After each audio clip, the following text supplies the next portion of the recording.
اعوذ باللہ من الشیطان الرجیم، بسم اللہ الرحمن الرحیم۔ 16ویں تراویح کے چند اہم نکات۔ آج 19ویں پارے کے 17ویں رکوع سے 20ویں پارے کے اختتام تک تلاوت ہوئی۔ سورہ نمل میں یہ واضح فرمایا ہے کہ اس کتاب کو اللہ نے ہدایت و بشارت بنا کر نازل فرمایا ہے، لیکن اس پر ایمان وہی لائیں گے جن کے دلوں کے اندر آخرت کا خوف ہے۔ جو لوگ اس دنیا کے عیش و آرام میں مگن ہیں وہ اپنے مشغلوں کو نہیں چھوڑ سکتے۔ ان کے اعمال ان کی نگاہوں میں اس طرح خوشنما بنا دیے گئے ہیں کہ اب کوئی یاد دہانی اور ڈر ان پر کارگر نہیں ہو سکتا۔ اس سلسلے میں ان کے سامنے 3 قسم کے سیرتوں کے نمونے رکھے گئے ہیں۔ ایک نمونہ فرعون، قوم سمود کے سرداروں اور قوم لوط کے سرکشوں کا، جن کی سیرت آخرت کی جوابدہی کے تصور سے خالی تھی، اور اس کے نتیجے میں انہوں نے نفس کی بندگی اختیار کی، کسی نشانی کو بھی دیکھ کر ایمان لانے پر تیار نہ ہوئے، بلکہ الٹے ان لوگوں کے دشمن بن گئے جنہوں نے انہیں نیکی کی طرف بلایا۔ انہوں نے اپنی بدکاریوں پر اصرار کیا، آخر انہیں اللہ کے عذاب نے پکڑا اور ایک لمحے تک بھی انہیں ہوش نہ آیا۔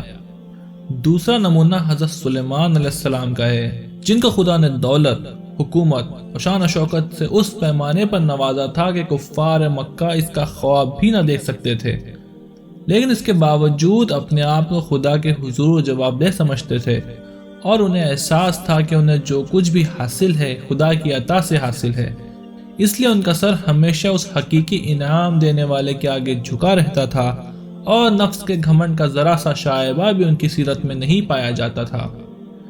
تیسرا نمونہ ملکہ سبا کا ہے، جو تاریخ عرب کی نہایت دولت مند قوم کی حکمراں تھی۔ اس کے پاس وہ تمام اسباب جمع تھے جو کسی انسان کو غرور اور سرکشی میں مبتلا کر سکتے تھے، اور سرداران قریش کے مقابلے میں لاکھوں درجہ زیادہ حاصل تھے۔ پھر وہ ایک مشرک قوم سے تعلق رکھتی تھی، باپ دادا کی تقلید کی بنا پر بھی، اور اپنی قوم میں اپنی سرداری برقرار رکھنے کی خاطر بھی۔ اس کے لیے شرک کے دین کو چھوڑ کر توحید کے دین کو اختیار کرنا اس سے کہیں زیادہ مشکل کام تھا جتنا کسی عام مشرک کے لیے ہو سکتا ہے۔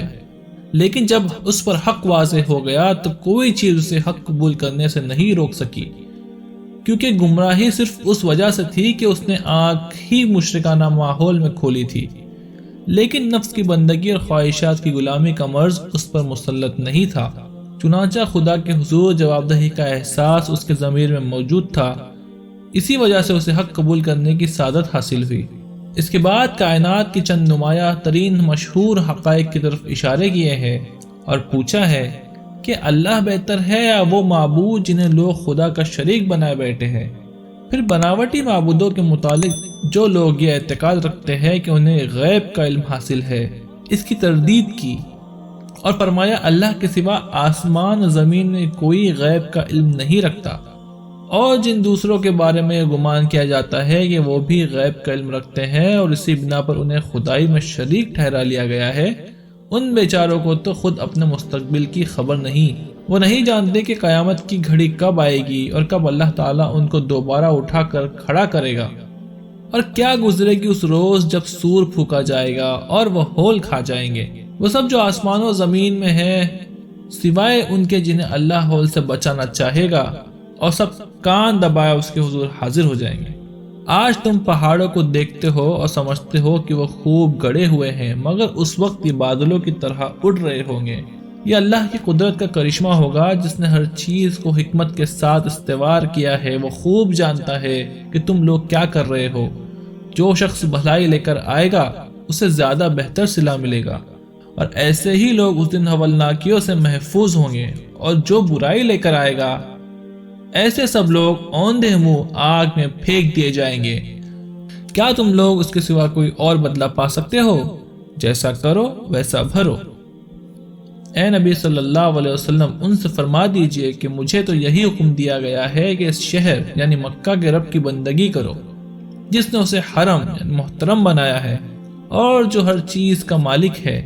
مجھے حکم دیا گیا ہے کہ مسلم یعنی فرما بردار بن کر رہو، اور یہ قرآن پڑھ کر سناؤں، اور جو ہدایت اختیار کرے گا وہ اپنے ہی فائدے کے لیے ہے، اور جو گمراہ ہوگا ان سے کہہ دیجئے کہ میں تو بس خبردار کرنے والا ہوں۔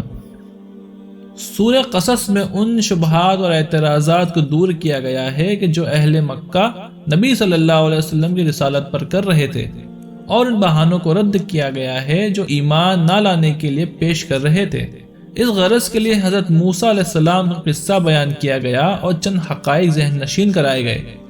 مثلا جو کچھ اللہ تعالیٰ کرنا چاہتا ہے اس کے لیے غیر محسوس طریقے پر اسباب و ذرائع فراہم کر دیتا ہے۔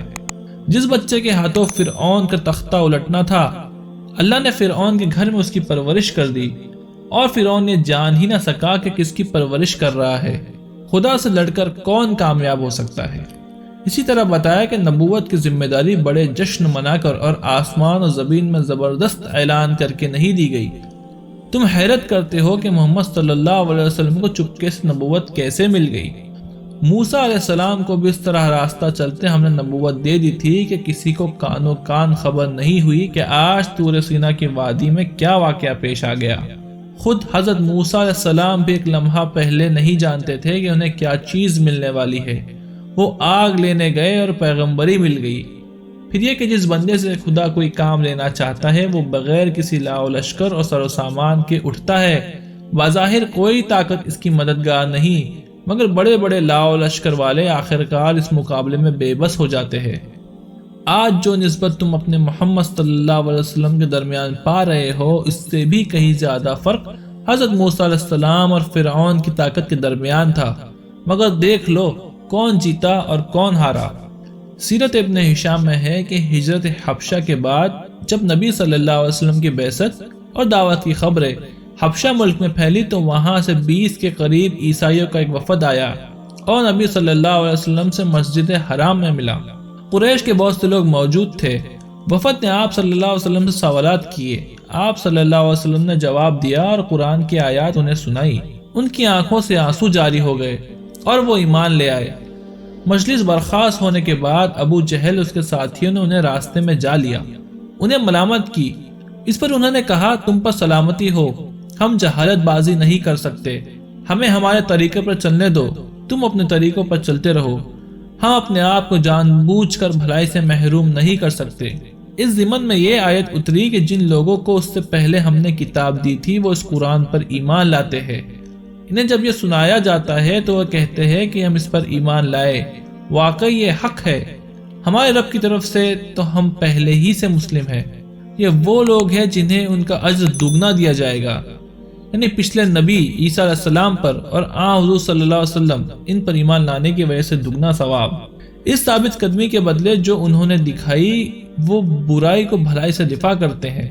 ہم انہیں جو روزی دیتے ہیں اس میں سے وہ اللہ کی راہ میں خرچ کرتے ہیں۔ جب انہوں نے بےہودہ بات سنی وہ کنارہ کش ہو گئے اور کہا ہمارا عمل ہمارے ساتھ، تمہارا عمل تمہارے ساتھ ہے، تم کو سلام ہے، ہم جاہلوں کا سا طریقہ اختیار نہیں کرنا چاہتے۔